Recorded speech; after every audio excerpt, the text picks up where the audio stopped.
recruitment agencies and everything you need to know about them. And I have received this question a lot of times. How much do they cost and how do they work? Well, they are free of charge.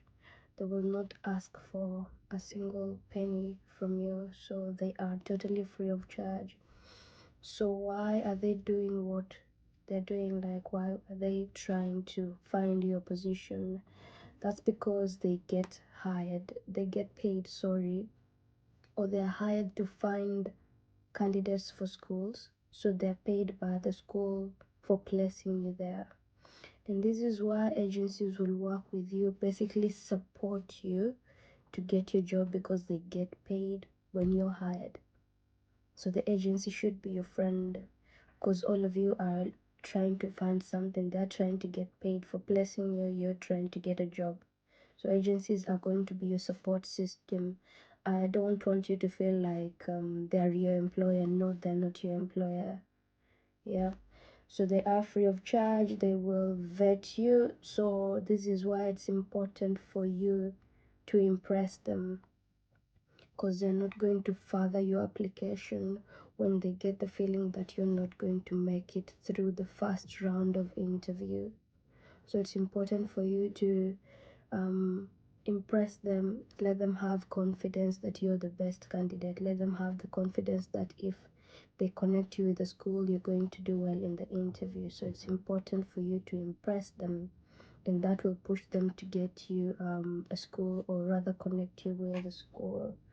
Okay, like I said, they will never ask for money.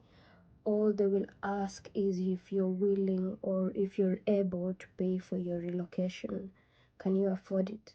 Yeah, if you can't, then they will stop working with you. But if you say yes, then they will go ahead to look at your CV and see if you're the suitable candidate for them. You will pay everything on your own, your visa, everything. You will pay that independently. You don't send the money to the agency to pay for your visa, application fee, pay for your rent or anything. No, you will do everything on your own independently. Yeah. So like I said, they just need to know you can afford it. Yeah, and now they get paid for every year that you spend in that school. Like for me, I moved here and I'm finishing my year in June. So if I stay with the same school, my agent gets paid because I have stayed. Like he brought someone that is willing to stay, so he gets paid for that. So agencies will work with you in the long run. They will keep asking you, are you comfortable where we placed you? Should we find you another school? They will always put your what is it called? Your they will always prioritize what you're feeling and your needs and all that. So they will always try to find out if you're comfortable or not. Yeah. Somebody asked if you have a family, what happens now? There's nothing different that happens. Your agency is going to ask you if you have dependents, if you will be moving alone, or you'll be relocating with the family. So that is just basis that is going to be established with them as they register you. Now the only difference is that you will have to pay more, because you'll be paying for visa for everybody. So you will pay more than what I talked about in the previous video. Another person asked what are the requirements for you to be a suitable candidate here. So you need a bachelor's degree in education. Yeah, for me it's bachelor's degree in education science. So you need degree basically, because with ECTIS, the one I talked about in the other video, is they will compare your degree to one in the UK to see if it's a good match. So you need a bachelor's degree. If you have a degree but it's not in education, then you will need PGDE. I think it's postgraduate diploma in education. So you need that, and that's good.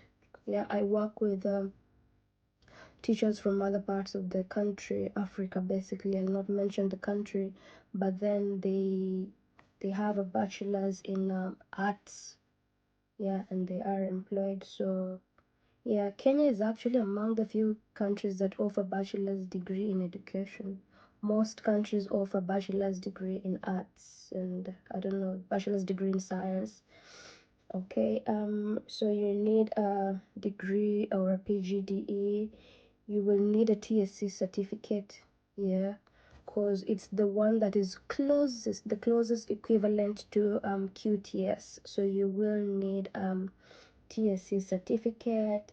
You need a passport, obviously, and one more important thing is you will need a police clearance certificate, one that has not expired. That is very, very important. I'll tell you what happened to me when I moved here. So I had my police clearance certificate, but on the first day that I reported to work, I was given a red lanyard. Yeah, a lanyard is basically the thingy that holds your badge or your tag. So mine was red in color. Everybody that has a red one shows that they have not yet done a criminal background check on me, and I might actually be a criminal, so I have not been cleared. So I had a red one for I think 2 weeks.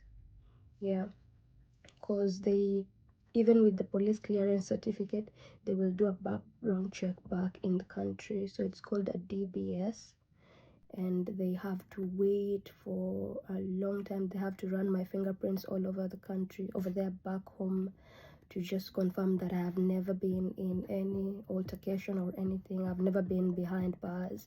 Now, if you have bad news is they will not employ you. If your DBS comes back and there's a criminal record for you, you don't get to stay with you. They will terminate your contract immediately.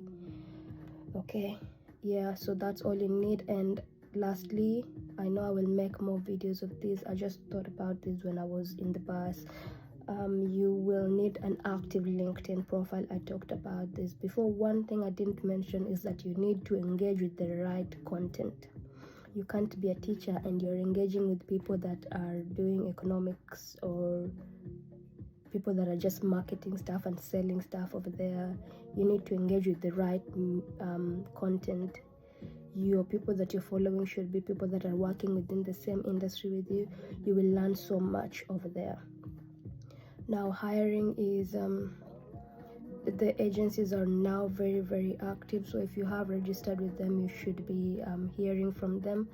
On the 28th of February, it was the last day for people that wanted to resign to hand in their resignation, those that want to move to a new school after Easter, the third term basically here, because the term ends in July and then the other term starts, the first term starts in September.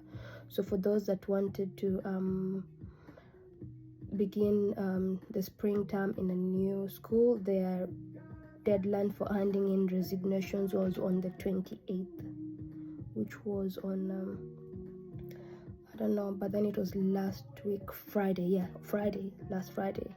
So people have resigned and there are job roles to be filled. This is not always big, but the biggest one is in September, but there's still people leaving for the next term. So you should be expecting to hear from any agency you have applied with. I will make more videos with small information that you need. I will see you guys in my next one. Subscribe, like, comment. Any questions you have, I'll answer them. Goodbye and see you soon.